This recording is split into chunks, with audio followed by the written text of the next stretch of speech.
Good afternoon student. आज जो हमारा टॉपिक है हमने क्लास एट्थ का ये साइंस का है स्वामी विवेकानंद एकेडमी बसरेहर से। पहले हम जो पढ़ चुके हैं, आज हमारा जो नेक्स्ट टॉपिक वो है पोल्ट्री। पोल्ट्री का मतलब होता है मुर्गी पालन।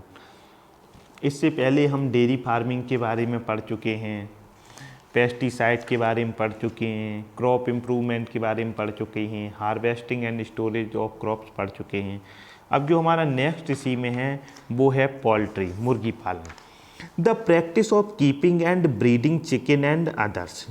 जो इसको प्रैक्टिस की जाती है, प्रैक्टिस का मतलब अभ्यास ही नहीं है, यहाँ पे कार्य करने से है, ऑफ कीपिंग रखने के लिए और ब्रीडिंग किसकी, chicken and other domestic fowls means होता है पक्षियों को, इज नोन एज पोल्ट्री। उनको क्या कहा जाता है, जो घरेलू पक्षी रखे जाते हैं उनको poultry.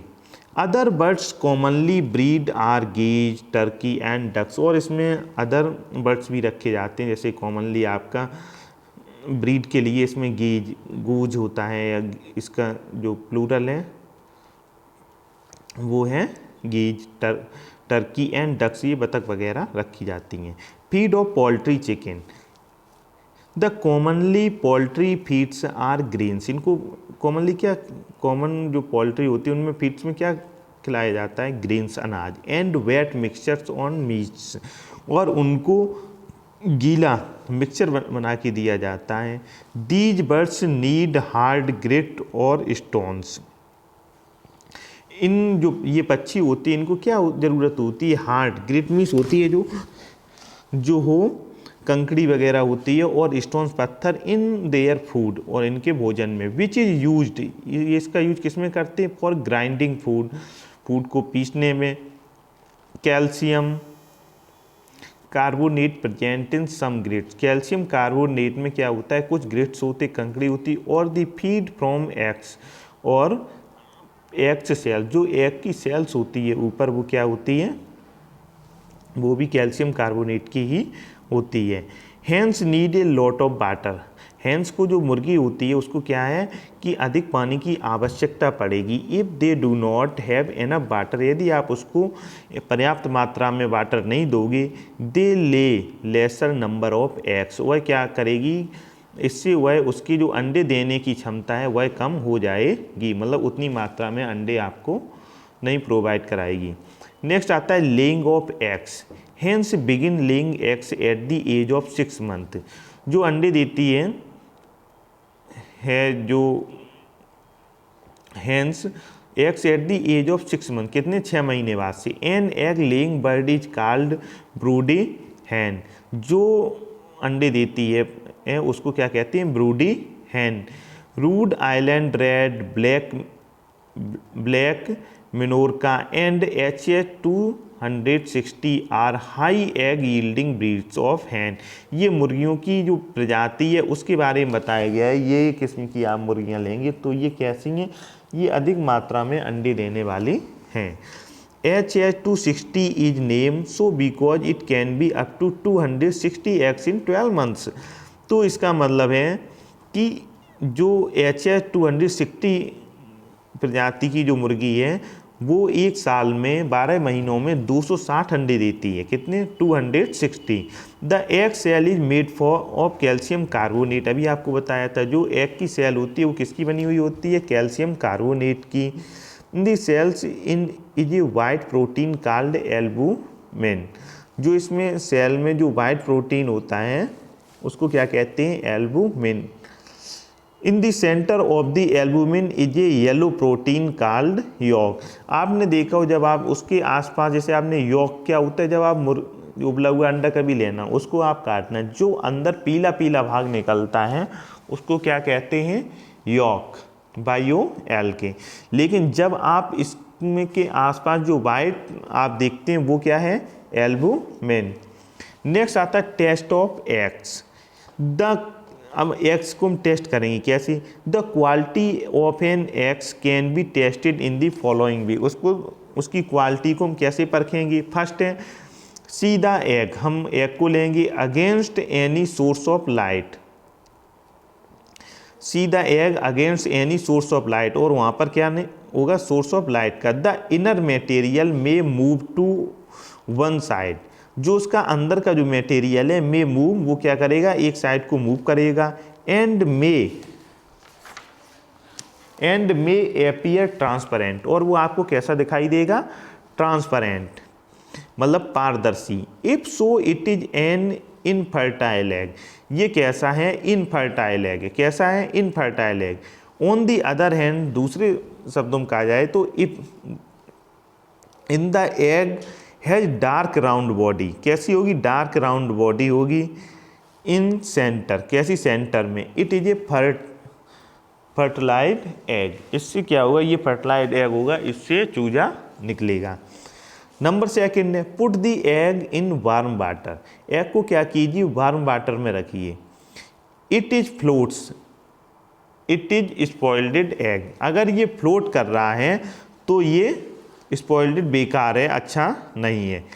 It is settles at the bottom of the waters, it is a good quality egg, अगर ये उसमें नीचे चला जाता है, बॉटम पे चला जाता है, तो ये कैसा, गुड क्वालिटी का एग है।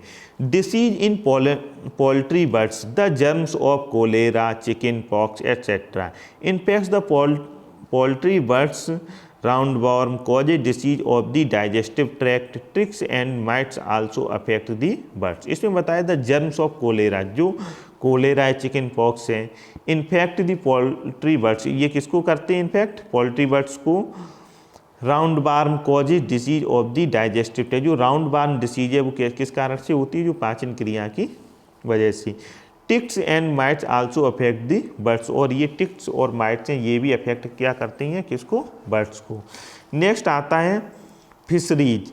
फिशरीज में क्या है, रियरिंग एंड ब्रीडिंग। रियरिंग का मतलब होता है किसी चीज़ का पालन पोषण करना, तैयार करना। Rearing and breeding of fish on commercial scale is called fishery. Rearing means होता है अच्छे से देखभाल करना भी, स्केल इज कॉल्ड फिशरी और पिसीकल्चर। जो ये कॉमर्शियल स्केल पर जब आप वाणिज्य के लिए इसको करते हैं तो इसको क्या कहा जाता है, फिशरीज और पिसीकल्चर, मत्स्य पालन। Right from historic time fish has been used and protein rich diet for human beings.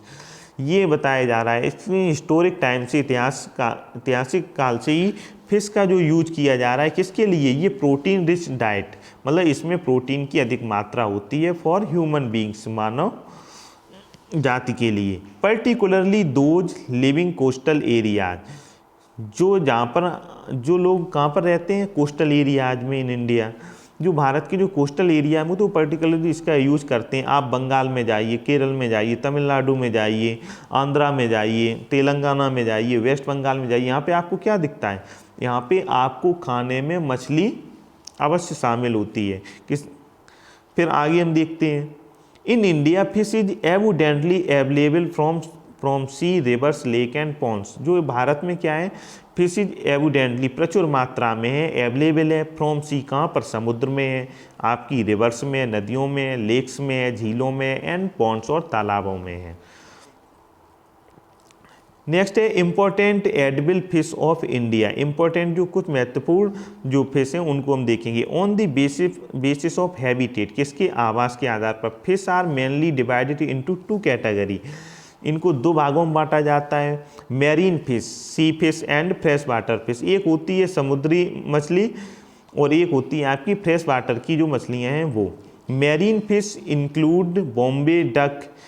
Marine fish में जो होती है समुद्री मछलियों में इंक्लूड बॉम्बे डक, क्या है, बॉम्बे डक है, ईल है, हिल्सा है, पॉम्प्रेट है, सालोमन है एंड सार्डाइन। ये क्या है, सारी नेम है, Salomon and sardine. Fresh water fish कौन सी है, रोहू है आपकी, कालबासु है, कतला है, सिंघाड़ा है, मंगूर है, सिंगी है एंड माली है।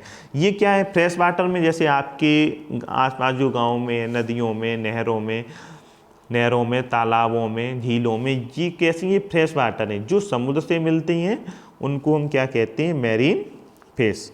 नेक्स्ट हम देखते हैं इसमें क्या दिया है, फिश कल्चर ऑफ और pisciculture. Fish are reared in rivers, इनका कहाँ पे उत्पादन किया जाता है?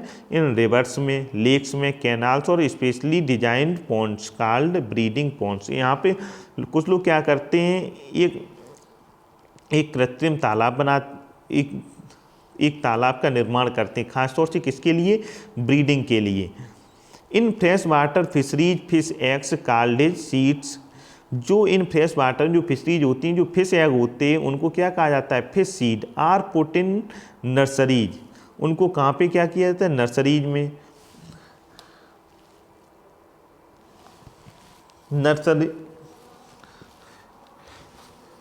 1 सेकेंड, नर्सरीज कॉल्ड, यहाँ पे दिख नहीं रहा था, ये नर्सरीज कॉल्ड हैचरीज, इसको क्या बोलते हैं? Hatchery. The young one hatched from the eggs are feed tended and nursed and finally harvest when they are fully grown. इसमें क्या होता है, जो एक यंग होती है वो जब एग्स देती है तो उसमें फीड कराती है, इसके बाद टेंडेड एंड नर्स्ड और उसकी देखभाल की जाती है, एंड फाइनली हार्वेस्ट और वह तैयार हो जाती है किसके लिए? When they are fully grown, जब वो पूरा विकास हो जाता है। Culturing fishes fresh water is known in island fishery, जो कल्चरिंग होती है फिश की इन फ्रेश वाटर, जो फ्रेश वाटर की जो मछली होती है उसको किस नाम से भी जानते हैं? Inland fishery. मतलब इनलैंड का मतलब है कि ये अंदर जैसे आपके रिवर में या कहीं से भी प्राप्त हुई है, इस प्रकार की। ये marine fish are captured from the sea, जो मैरीन फिश होती है, समुद्र की मछली होती है, वो कैप्चर्ड कहाँ से की जाती है? सी से। बाय यूजिंग फिशिंग बोट, उसके लिए क्या करना? फिशिंग बोट का यूज होता है। इलेक्ट्रॉनिक लोकेटर, एक इलेक्ट्रॉनिक लोकेटर होता है, इसके माध्यम से ये पता चलता है कि मछलियों की तादाद किस जगह पर अधिक है। बेट्स, नेट्स, ट्रॉलर्स, और ये ट्रॉलर्स की मदद से जाते हैं और ये बेट्स, नेट्स और जाल वगैरह बिछाते हैं। Caught fish are kept fresh by deep freezing, जब इनको पकड़ा जाता है फिर इनको फ्रेश जो होती हैं इनको डीप फ्रीजिंग, इनको बहुत ही ठंडे उसमें रखा जाता है। सन ड्राइंग, साल्टिंग और कैनिंग, और इनमें क्या है, इनको सुखा के नमक वगैरह लगाया जाता है। नेक्स्ट हम देखते हैं एपीकल्चर। एपीकल्चर और bee keeping is the rearing and management of honey bees. Apiculture क्या है? मधुमक्खियों को रखने का है। इज द रियरिंग, और उनका देखभाल करनी है। एंड मैनेजमेंट ऑफ हनी बीज, जो हनी बीज होती हैं, जो मधुमक्खी, जो शहद वाली मधुमक्खी होती है, उनका मैनेजमेंट प्रबंधन होता है। For the production of honey wax, किसके लिए? हनी के लिए, शहद के लिए, और वैक्स उसकी मोम के लिए। Honey bee can be easily domesticated because, honey bee होती है वो ईजिली, आसानी से क्या हो जाती है? घरेलू।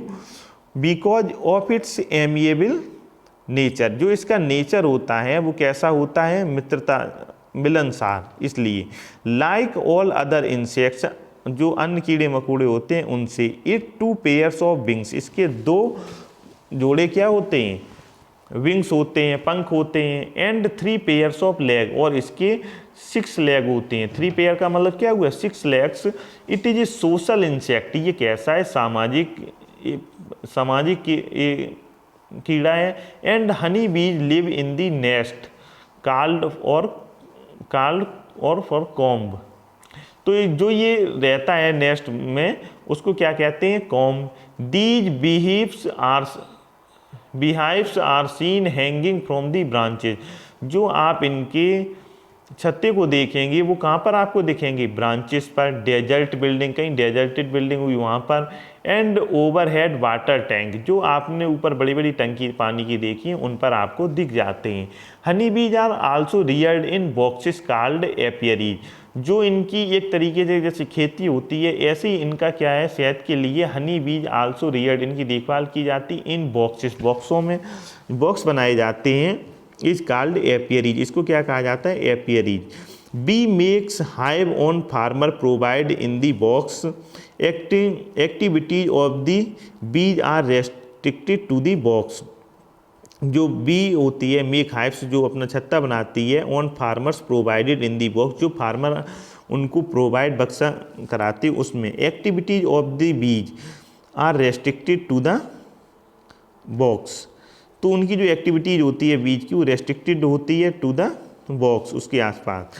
अब इसमें एक बात ये भी आती है, लोग कहते हैं कि इनका भी, इसमें क्या है कि जैसे आप एक फसल का उत्पादन करते हैं, वहाँ पर आपने जैसे ये सारी चीज़ें आपको क्यों बताई, यानी पहले आपको कृषि के बारे में बताया गया इसमें, फिर इसके बाद बताया जा रहा है कि आप पोल्ट्री भी कर सकते हैं, कृषि कल्चर भी कर सकते हैं, आप एपीकल्चर भी कर सकते हैं। इसका मेन उद्देश्य ये है कि एक किसान क्या अगर खेती ही करेगा तो उतनी बचत नहीं कर पाएगा। जैसे हमारे पास मान के चलिए 20 बीघा ज़मीन है, कितनी है, 20 बीघा ज़मीन है, उसमें हमने क्या किया, हमने 15 जो बीघा है उसमें क्या किया, उसमें हमने फसल का उत्पादन किया, उसमें से हमने 1 बीघा निकाला, उसका हमने क्या किया, वहाँ पर हमने डेयरी फार्म खोला, उसी की थोड़ी कुछ जगह और हमने निकाल के क्या वहाँ पर पोल्ट्री फार्म खोला, उसी की हमने कुछ जगह निकाल के उसी में एक तालाब बनवाया, वहाँ पर हम पिसीकल्चर मत्स्य पालन भी कर सकते हैं, और वहीं पर हमने खेतों के आसपास ये बॉक्स रख के हनी और वैक्स का भी उत्पादन कर सकते हैं। अब हमने काम एक ही किया, क्योंकि ये जो इंडस्ट्री है इसको आजकल उद्योग का भी दर्जा दिया गया है और कृषि का ही एक भाग माना गया है। तो उसमें कहा गया कि जब आप इसके साथ में करोगे मेहनत उतनी ही होगी और साथ में ये भी आपको अलग से आमदनी देंगे। दूसरी बात ये होगी, जब आप तालाब को खोदते हैं तो उसके आसपास की जो भूमि होती है उसमें क्या है, उसमें आपके खेती के प्रोडक्शन में अच्छा अंतर दिखेगा। सेकंड आपका ये है कि जब आपके यहाँ पर जैसे मधुमक्खियाँ रहेंगी आपके फार्म पर, तो वहाँ पर जो आसपास पे फूलों वाली खेती है उसमें भी अच्छी फसल होती है।